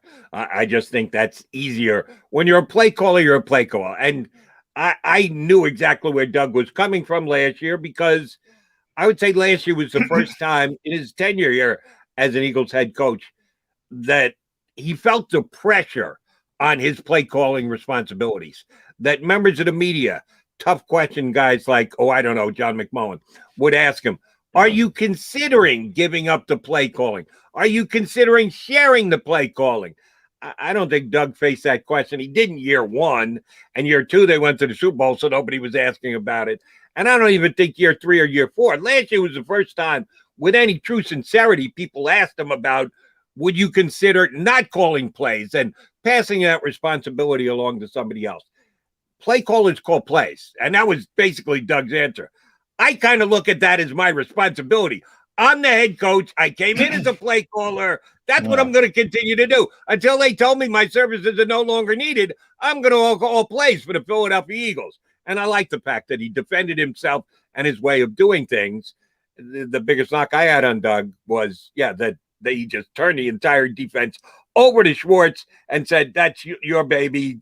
Just wake me up when we get the ball back, because I'll be ready to start calling plays again. I think it's easier to be a CEO coach, some of those guys you mentioned, as defensive guys. Well, I remember that's the setup from the organization. It's not like Sean McVay has a say in it. He does now, but he didn't as a rookie head coach. Obviously, Doug didn't have a say in it. The other guys are running it. I think we're going to get to the point where, Jody, you're going to have a co-head coach. We have co-coordinators all the time now. There's co-offensive coordinators around this league, co-defensive coordinators.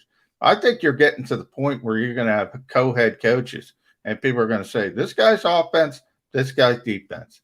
And I think it's going to happen. I don't know when, but it's going to happen. By the way, that's a better description for more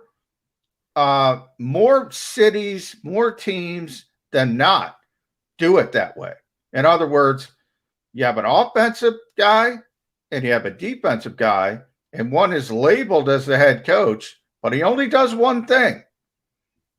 Now, there's other things that they do more, and obviously, dealing with the media would be the most obvious, but as far as behind the scenes, I always talk about logistics, scheduling, they handle that stuff. But as far as just the pure football part of it, more teams in the NFL have an offensive guy and a defensive guy than have a CEO who encompasses everything in both sides of the football. And I don't like it. If the John McMullen prediction is accurate, that it is an inevitability in the NFL in the next, what are you going to say, 5-10 years? How long are you stretching out before we get to I'm going to say 10 years. Within the next 10 years. I hope Birds 365 is still going at that time, because I will tell you right now, it will be an abject failure. You cannot run a team with co-head coaches. Someone must be in charge, plain and simple. Whoever the team is that thinks they're smarter than everybody else and they want to be ahead of the curve and they want to, quote unquote, think outside the box will burn. There is no such thing as co-head coaches. Someone has to be in charge. Even when you have at the top of an organizational chart, which is ownership, yeah, a lot of teams are owned by groups. The Green Bay Packers are owned by their stockholders. They're the exception, not the rule. But someone has got to sit atop the chart. Somebody's got to be the boss.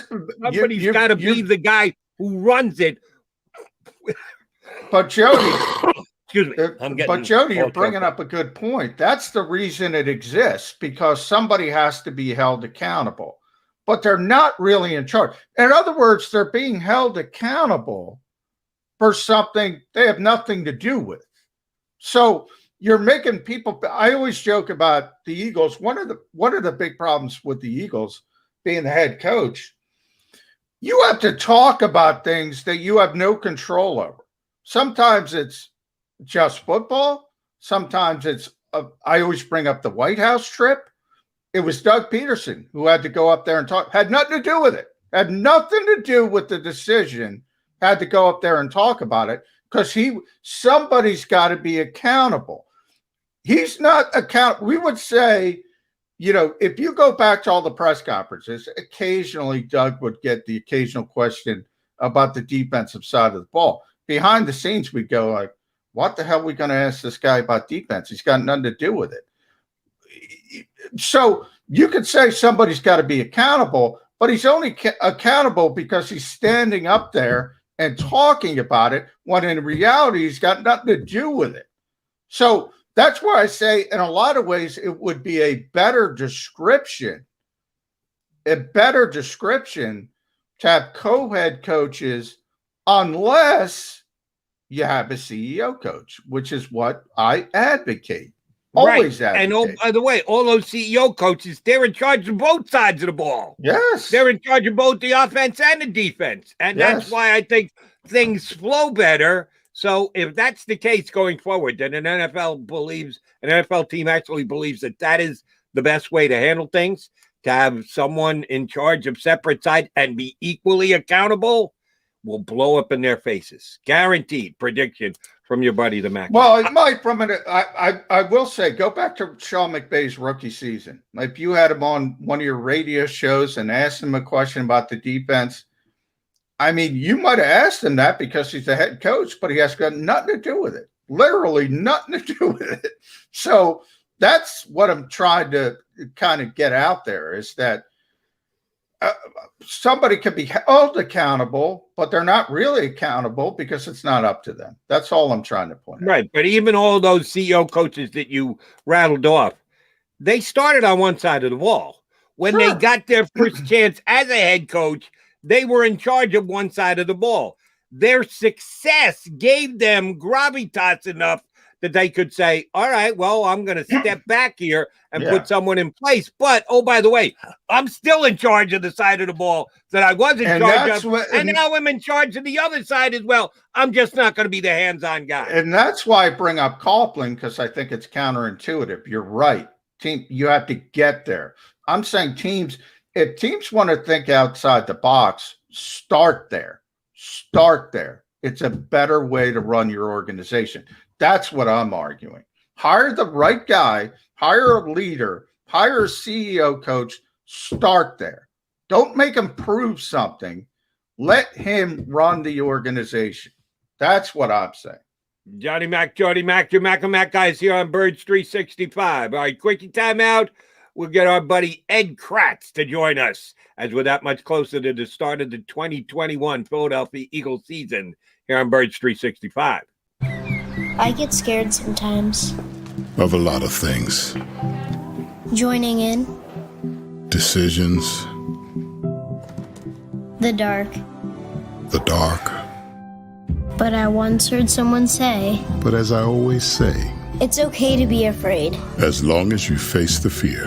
And keep moving forward. Wherever you are in life, count on the name trusted in insurance for over 80 years. Independence Blue Cross. The savoring taste of a good bag of beef jerky is so enjoyable at any time of the day, as long as you can find it. Here's what we suggest. Pure Bull beef jerky is our answer, and soon it will be yours. Locally produced in the Philadelphia region, this high-quality, healthy protein snack is easy to secure. Go to steersnacks.com, and you'll see hot garlic, tropical heat, Pure Bull dry rub, and our favorite, Huck and Fod. What's that? Huck and Fod. Go now to steersnacks.com. Welcome to the Wildwoods, the perfect place where you can safely do everything or nothing at all. Catch a wave, take a nap, go for a drive, grab a bite. It's your vacation, and we're doing everything we can to make it a safe one. The Wildwoods. Your vacation, your way. The International Brotherhood of Electrical Workers, Local Union 98, is a proud sponsor of The Labor Show with JAKIB and Kracz every Saturday night from 6 till 8 p.m. IBEW Local 98's highly trained and superbly skilled electricians are the best in the business, setting the highest safety standards in the electrical industry. So when you're planning your next industrial, commercial, or residential project, choose an IBEW Local 98 union contractor. Learn more at ibew98.org.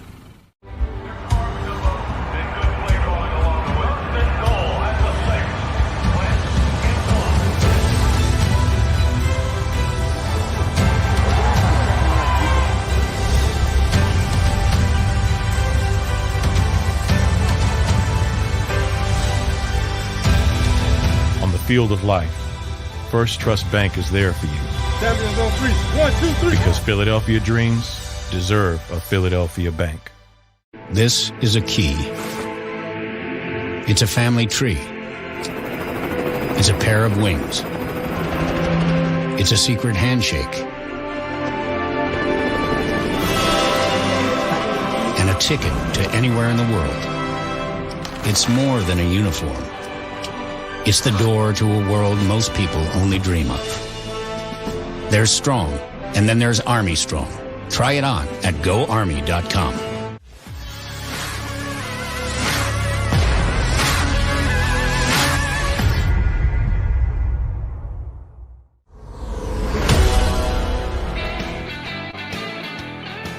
Johnny Mac and Jody Mac here with you in Birds 365. Thanks for tuning in, Eagles fans. It is that time. Eagles report to the NovaCare Complex today and get their first practice underway tomorrow. John McMullen will be there, as will our next guest. You should recognize him now because I'm told it's his 9th appearance here on Bird 365, our most frequent flyer, Ed Kracz of Sports Illustrated. Ed, I ask you the question that Hank Williams Jr. asks all the time as well. Are you ready for some football? Yeah, I'm ready, man. I'm all geared up. Was on vacation last week at the Jersey Shore. So, yeah, my batteries are recharged. I'm ready to go. I just I'm waiting to hear when we can actually go here. We're kind of in the dark. Yeah, I don't think the Eagles are ready to go, but that's some inside nonsense. But when we do get there, hopefully, and the Eagles get around to it, what are you most interested in seeing? I think the most obvious competition is Andre Dillard versus Jordan Mailata at left tackle. But there is some interesting give and take. I know that third wide receiver position is one I'm going to be focused on. What are you making when you hit the grass at the NovaCare complex? What do you want to see first? Well, besides me. Yeah, right. I want to see Ertz. Obviously, he's the most obvious answer. Jalen Ertz, how consistent he can be running this offense. In the spring work we saw, he looked a little inconsistent, I thought, at times with his throwing and his completion percentage. So obviously he's the big choice, right? Number one, must watch at camp.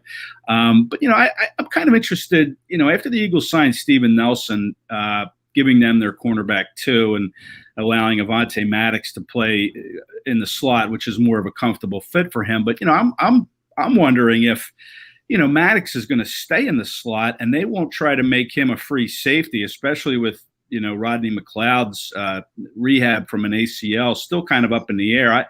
I'm not sure he's going to be ready week one. So I'm kind of wondering if that slot position, at least early on, is going to be Josiah Scott, who they acquired in a trade. They gave up a 6th-round pick for him. He's kind of flying under the radar, in my opinion. And then you have Zach McPherson, the 4th-round pick, who a lot of people feel the slot could be his best position going forward. So, I'm interested to see what happens at that slot position now that CB2 has been taken care of. Will it be Maddox, or will they put Maddox at safety and move Josiah Scott, who has a similar skill set to Maddox, in the slot and let Zach McPherson compete with him there? So, that might be beyond the obvious a little bit. And maybe it's just my way of thinking after seeing Maddox get some reps at safety during the spring work. But that's something that I'll be keeping an eye on as well, other than the obvious. Devontae Smith, can't wait to see how he does. Jalen Reagor, can he make the jump from year one to year two? So there's certainly no shortage of storylines. No disrespect to my colleagues here, Mr. McMullen and Mr. Kracz, but you're both wrong. The most interesting development situation with the Philadelphia Eagles, day 1, day 2, day 3, day 4, is Zach Ertz. And I'll explain why. Mailata versus Dillard. If Howie Roseman should come down and sidle up next to Jeff Stoutland and attempt to influence how Jeff looks at the left tackle position, you know what Jeff will say? Howie, don't you have a phone call to take?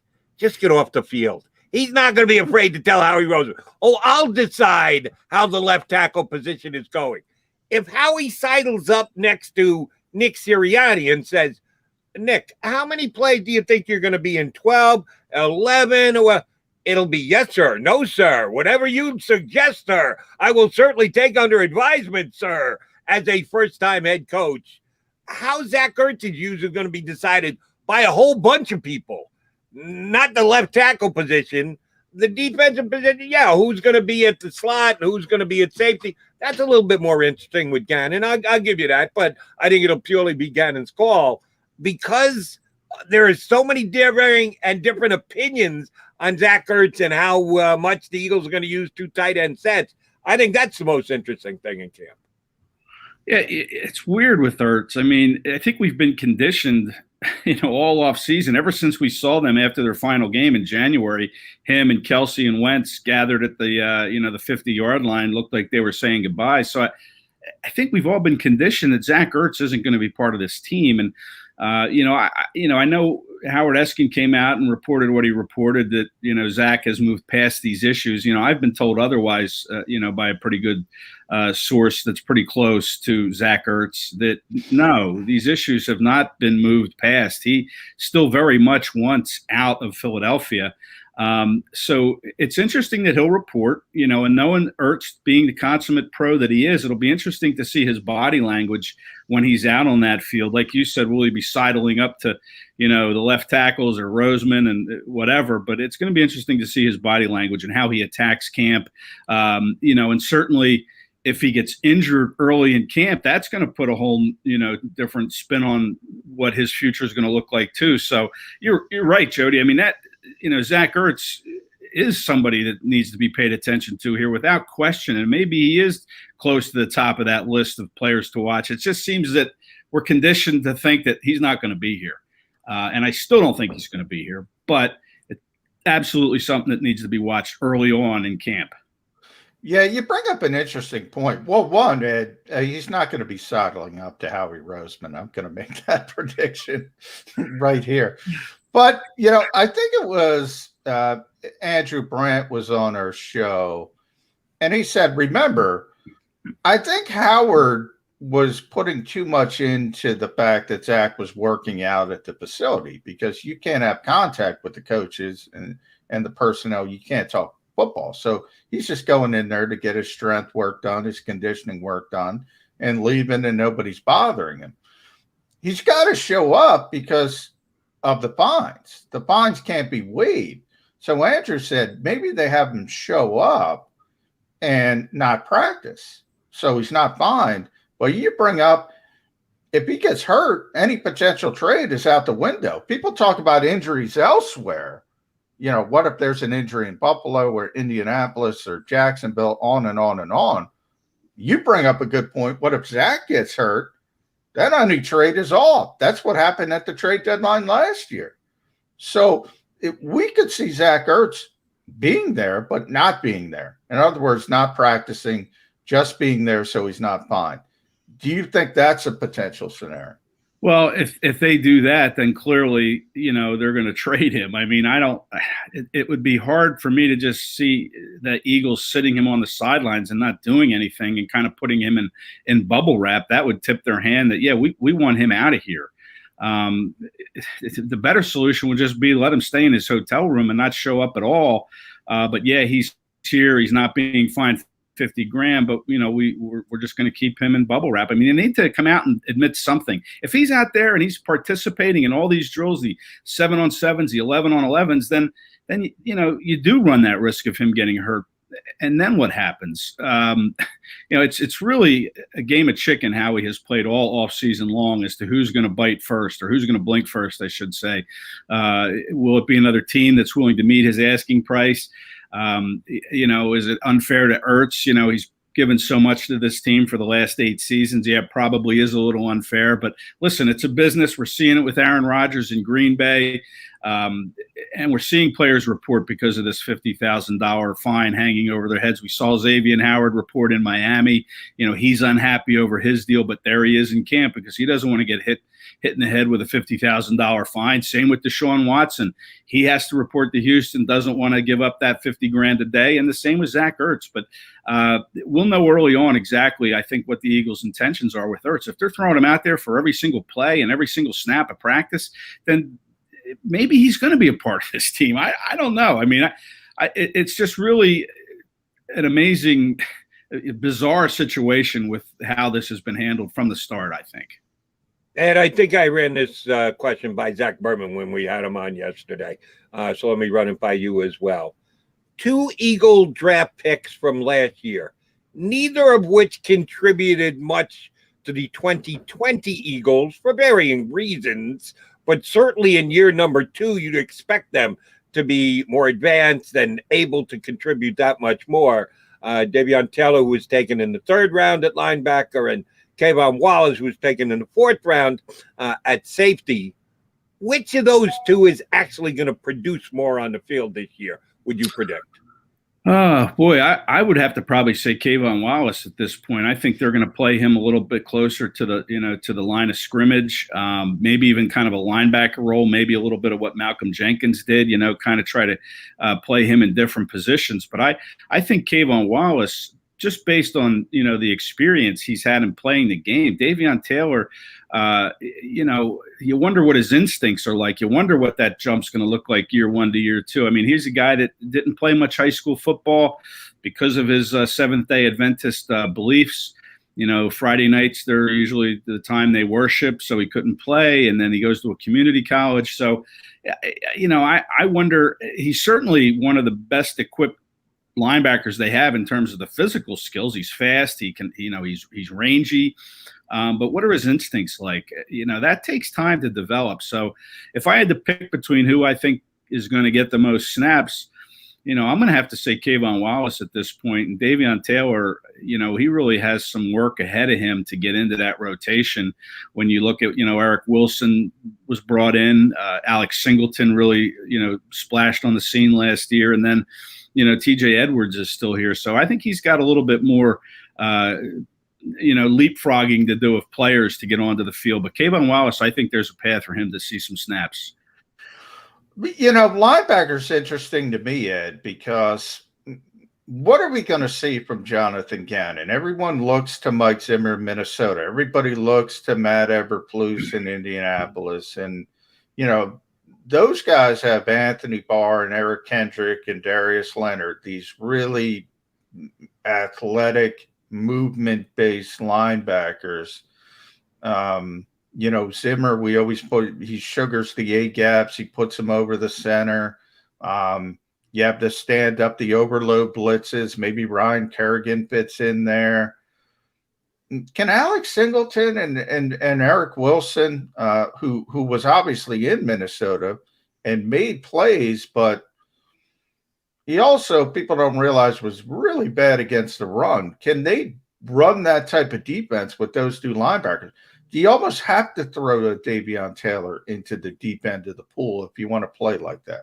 Yeah, well, throw that on the watch list, because you're right. I don't know how they're going to juggle these linebackers and what they're going to do, and how much time Kerrigan will see, kind of in that stand-up rusher role, line him up over center and, either fake, coming in one of those gaps or back him out. And then you have Jacoby Stevens, who they're trying to make a linebacker out of. And I think Jannard Avery, they're trying to make a linebacker out of. I mean, they're just kind of throwing stuff against the wall here at this point, I think, with the known commodities being Eric Wilson and Alex Singleton and even TJ Edwards. So right there, you have three guys I think that they're going to probably lean on and try to bring Taylor along as camp progresses. I think what's really going to help guys like Davion Taylor and Sean Bradley and, Kayvon Wallace is the preseason games. The first one comes up August 12th. I think, that's really going to benefit these second-year guys who didn't have that experience last year. And, that'll allow them, I think, to grow a little bit faster. And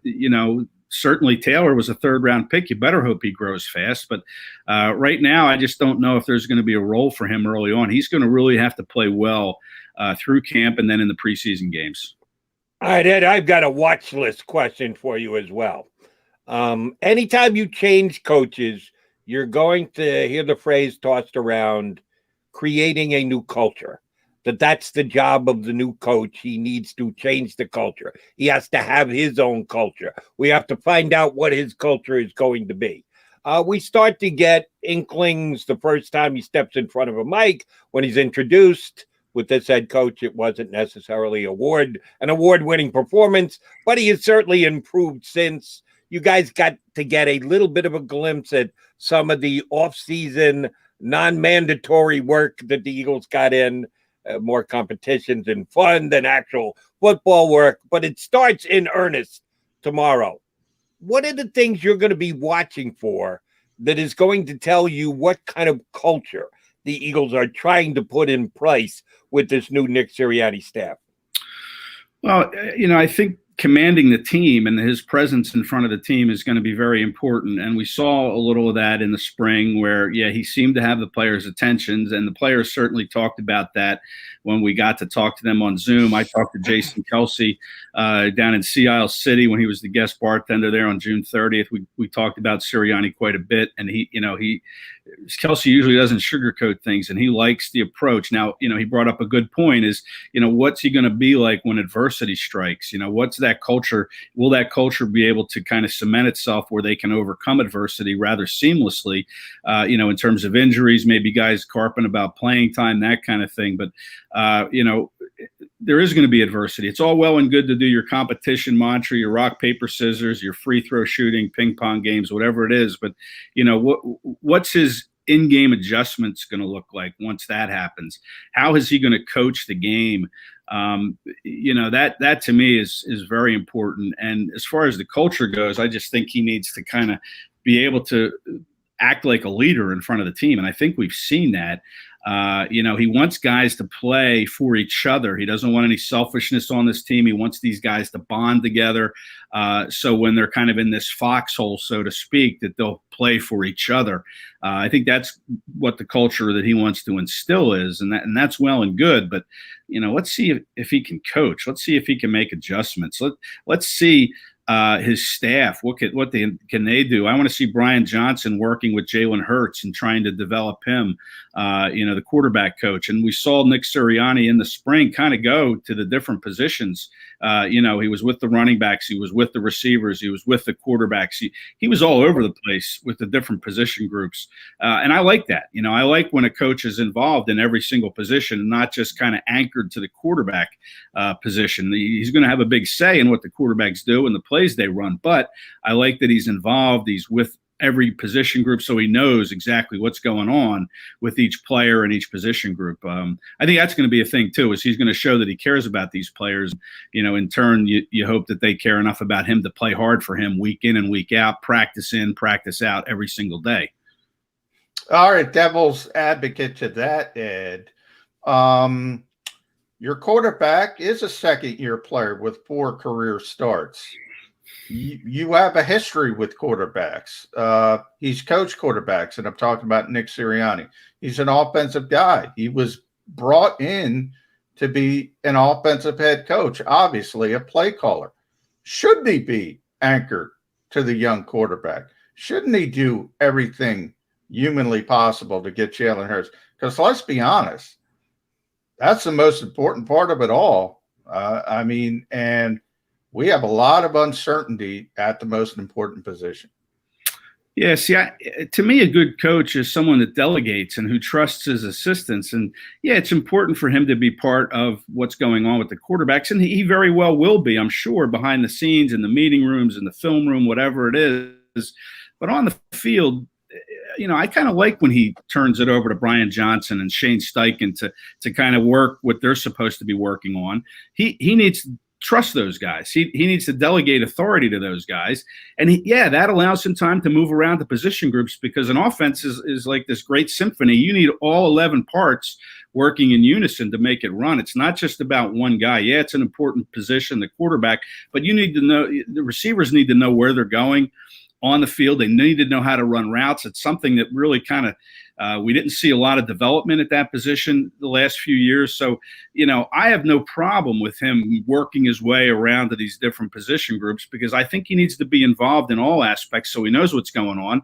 But then behind the scenes, let me get with the quarterbacks. Let me develop play calls. But I'm going to do that in concert with Shane Steichen, with Brian Johnson, with Aaron Moorhead, with Jason Michael, my tight end coach. You're going to work with Jeff Stoutland. You're going to work with all those coaches. But on the field, let those guys do their jobs and teach and mold these guys while you kind of oversee the whole operation.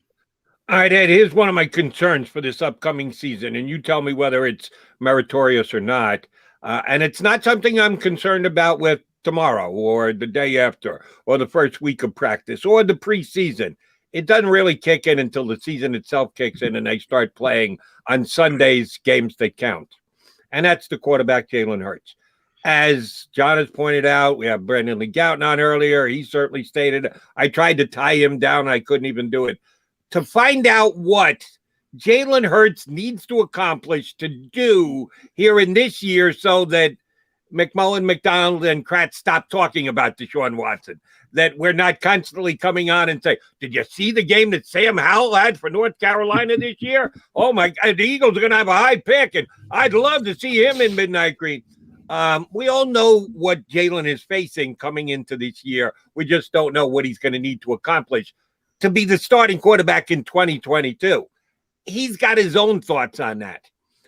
Is there any chance that Jalen Hurts is going to try and do too much? knowing that here's the bar that he's got to get above and beyond to be the Eagle quarterback going forward, that this truly is a prove-it type year for him, will he attempt to do too much? You can do that with a quarterback who's ready to pull it down and take off and try and run for 25. Is that something Eagle fans should be worried about going into the year? Jalen Hurts knows he's on the clock, and he's going to try and speed up the clock as best he can. I mean, it's a legitimate concern, that he tries to do too much. No doubt about it. We haven't even met Jalen Hurts. He's been on this team now over a year, and none of us have met him face to face or seen how he interacts with his teammates in a locker room situation. Very small snippets of it on the field. We saw it last year a little bit in those 4 starts. But yeah, I think there's a danger of that for sure. But Hurts seems like a really mellow dude, man. I mean, he looks like he's just kind of, he leads by example. I don't think he does put that kind of pressure on himself. He comes from a football family. His father was a head coach. So I think there's a danger of it, but I don't think Hurts will do that. And what's going to constitute giving Hurts another contract or letting him start in 2022. I think it comes down to, what it always does, wins and losses. I think that Eagles have a pretty good offense in place around him. And now he has to make that offense work and put points on the board. If he's averaging 24 points a game and they're losing games 31-24, then, maybe that's not his fault. It's the defense's fault. But I think wins is going to be a big part of how they factor in whether Hurts is the answer. And I also think his touchdown to interception ratio, I think he needs to limit his turnovers, his fumbles. I think he needs to show good poise in the pocket, make plays when they're there, throw the ball away when they're not, and just kind of manage the game as best he can. Little nuanced things like that, I think, are going to be the telltale sign as to whether Hurts is the answer. But I think the one that's most, glaring and the one we can see is wins and losses. That's going to, I think, be the biggest benchmark for Jalen Hurts going forward. How many wins he can squeeze out of this team in 2021. So, Ed, what if that benchmark is average? What if it's 8 wins? What if it's 9 wins? What if the numbers are average? They're not bad. They're not good. We know how Jeffrey Lurie values this position. We know it. I mean, he says he wants to build an elite passing offense. That's what he's about. And by the way, he's right. That's what the modern NFL is about. I've asked this of you. I've asked it of a lot of people. Now we're on the eve of training camp. I'm going to ask it again. Is there anything outside of just blowing everybody away that can turn Jeffrey Lurie away from saying, we got to get a quarterback. We got to get a Deshaun Watson. If not a Deshaun Watson, a Sam Howell, or whoever's going to be at the top of the draft. Spencer Rattler. You know how this team respects Lincoln Riley. I guarantee you Lincoln Riley's going to be in their ear saying, hey, Spencer Rattler's pretty stinking good. Can Jalen Hurts do anything to not be a placeholder for this team other than win 12 games?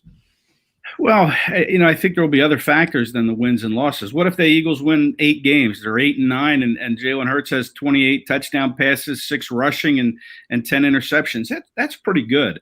I think even if he wins 12 games, I think this team's going to draft a quarterback next year. I mean, they almost have to bring in some more competition other than Joe Flacco and Nick Mullins. I think that they will go quarterback in the first round. I'm not sure they'll trade for Watson or Aaron Rodgers, whatever, if they sign him as a free agent. I mean, Aaron Rodgers will be 38 years old at the end of this year. What does he have left? But to me, I would still take a quarterback no matter how successful or unsuccessful Hurts is. I would still look at a Sam Howell or Rattler or this kid from USC. I mean, there's a lot of quarterbacks. We'll have to wait and see how these fall Saturdays go. But I would watch and I would pay attention and I would talk about these quarterbacks all fall long, no matter how Hurts is doing, because I think they're going to grab one to kind of bring in and compete with Hurts, no matter what kind of season he has. Now, if he falls flat on his face, then maybe you start to look at maybe trading for Deshaun Watson, someone that can come in right away and win games for this team, or an Aaron Rodgers or whoever is out there. But I think he would have to fall flat on his face for them to do that. I know the Eagles have been connected with Watson. I think it would be a mistake to bring him in at the cost that the Texans are currently looking for. I think you just go with Ertz and you try to find benchmarks that he can meet and milestones that he can achieve to determine his success. What will success look like? I'm not even sure Nick Sirianni will know the answer to that when we ask him. All right, Eddie, last one for me, and it might be the most important question you field over the next 24, 48, 72 hours. Going to have key grass time tomorrow. McMullen has already admitted he's going to wear some kind of coaching coat or sleeveless thing.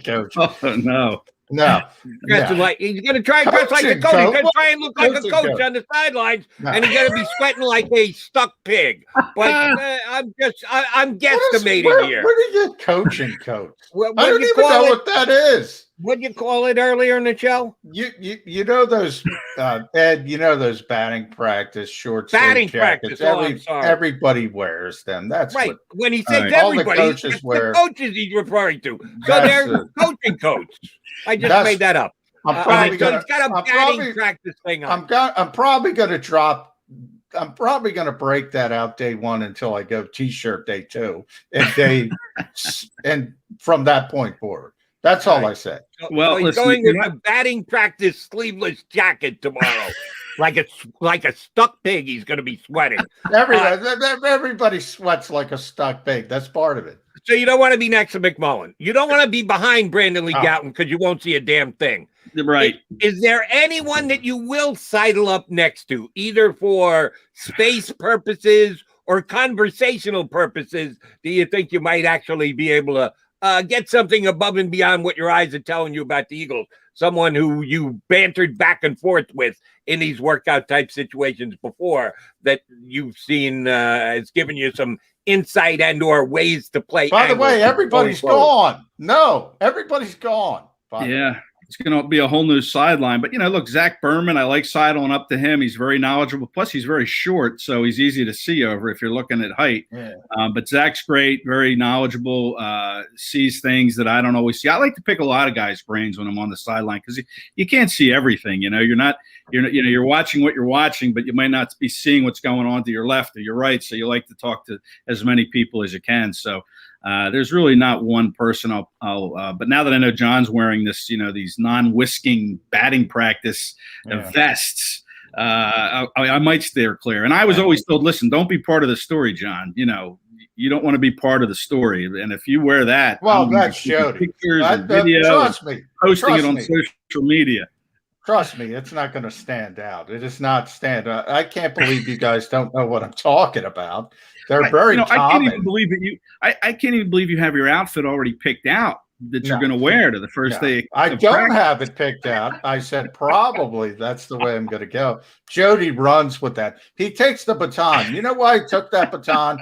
Because he couldn't take his victory lap over Landon Dickerson. I told him for weeks and weeks and weeks, Landon would be there for the first practice. So he had to go a different route. I respect him for that, for going down and trying to go a different route. Yeah, poke a little fun. That's why we love having Kracz on, because he laughs both with us and at us when given the chance. Any good stuff. Thanks for hopping on, buddy. Again, I keep my distance from John tomorrow. 2 reasons why. Number one, he's going to have on the sweaty coat. And number two, he's got a bum shoulder. If you bump in, he's going to blame you when he goes on the IL. I'm not wearing a coat when it's 94 degrees. I guarantee you I'm not wearing a coat. I can't guarantee that I'll even be allowed down there, but that's another story. Yeah. Well, listen, if you do, John, it's going to go viral because I will tweet out pictures and video. I'm going to wear a parka in July in South Philadelphia. Need to see that video. I would love to see that. Yeah. Eddie Kracz here with us on Birds 365, and sure we'll have you up again soon enough. Thanks, brother. Thanks, guys. Eddie Kracz here with us on Birds 365. All right, coming back, and what are we going to do? We're going to put a bow on the show. I get scared sometimes. Of a lot of things. Joining in. Decisions. The dark. The dark. But I once heard someone say, But as I always say, it's okay to be afraid as long as you face the fear and keep moving forward. Wherever you are in life, count on the name trusted in insurance for over 80 years. Independence Blue Cross. The savoring taste of a good bag of beef jerky is so enjoyable at any time of the day, as long as you can find it. Here's what we suggest. Pure Bull beef jerky is our answer, and soon it will be yours. Locally produced in the Philadelphia region, this high-quality, healthy protein snack is easy to secure. Go to steersnacks.com, and you'll see hot garlic, tropical heat, Pure Bull dry rub, and our favorite, Huck and Fod. What's that? Huck and Fod. Go now to steersnacks.com. Welcome to the Wildwoods, the perfect place where you can safely do everything or nothing at all.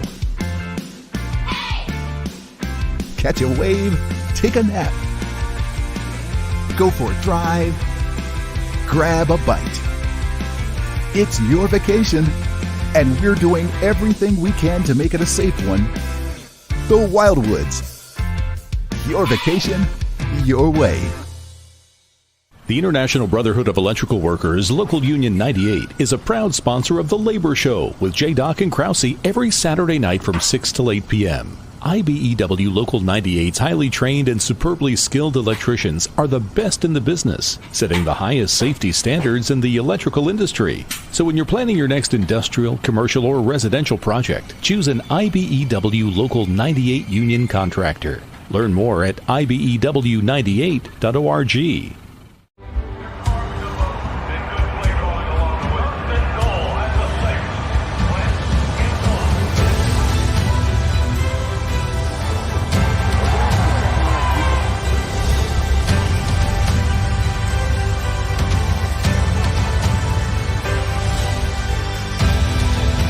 Field of life, First Trust Bank is there for you. Champions on 3. 1, 2, 3. Because Philadelphia dreams deserve a Philadelphia bank. This is a key. It's a family tree. It's a pair of wings. It's a secret handshake. And a ticket to anywhere in the world. It's more than a uniform. It's the door to a world most people only dream of. There's Strong, and then there's Army Strong. Try it on at GoArmy.com.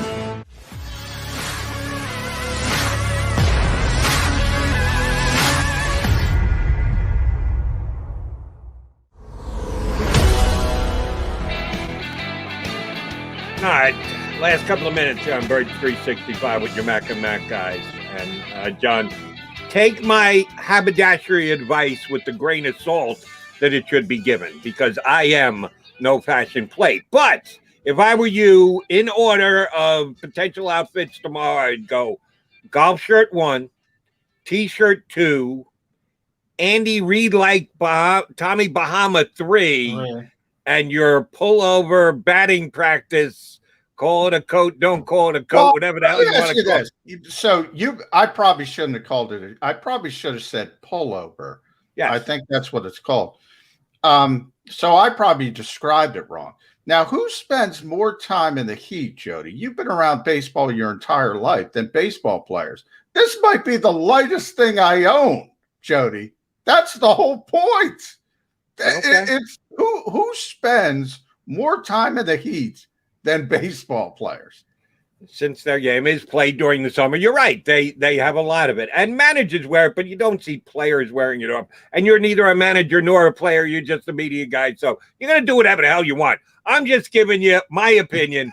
Golf shirt 1, T-shirt 2, Tommy Bahama 3. Now it's probably pullover 4. That would be how I would rank them. But now, that's, again, I'm a collar guy, so I tend to be professional. I don't wear T-shirts. Yeah. So we're both real professional. What do you got on today? No, I mean when I show up for practice. So it's always going to have a collar. 97% of practices, I'm going to have the golf shirt on. 97%. All right. We're more relaxed here on Birds 365, as you can tell, as we both threw the T-shirt on for today's show. All right. Coming up this week, you're going to be down in practice tomorrow and Thursday and Friday and all next week leading up to Friday, which is like the first day off. We're figuring this out here on the fly. I was told by our boss, Joe Kracz, that there's a very good chance that Barrett is going to be here with me. He's going to be filling your role. You're going to be down at practice, and you're going to attempt to join us either on the computer or on FaceTime on your phone or just a straight-up phoner. We're gonna make this up as we go along here on the fly, McMullen. Yeah, we're going on the fly as we always do. You got to do. Unfortunately, there's not a lot of places you can go. In other words, there's the media house. You can't just talk in there because you're bothering everybody else who's working. So you generally have to do things outside. Joe Kracz, closed circuit. Get me a tripod or something. Maybe we can do some video. Other than that, you're probably going to get the streaming version, the audio streaming version. Another suggestion, possibility, in the car, engine off, windows up, so you got good sound with that pullover on. You could lose 20 pounds between now and the start of the season. That's not a bad idea. Maybe I will do that. Yeah, that hey, I'm here for you, partner. I'm here for you. I'm here to try and make your life easier and to get you skinnier. One thing or the other, or get you looking better when you're out there on grass time. All right, J-Mac, good show today, buddy. Appreciate it. I'm going to miss you. We'll get you on. It'll either be on the phone or on the computer or on FaceTime. So we'll get a chance to see each other, but it's not going to be Mac and Mac shows for a while. Have a good time down at camp. Feel free to tank and try and lose to Coach Sirianni in rock, paper, scissors. Oh, I'm definitely losing. Because I want to see the guy win something. I know. I'm tanking for him. You've been saying that for weeks. I appreciate your tanking attitude. Partner, we'll talk tomorrow. I guess we shall see. You got to come back right here in 22 hours for the next episode of Birds 365. If you missed any of today's show on the JAKIB Media channel, listen to the podcast on your way home. Available on YouTube, Apple, and Spotify.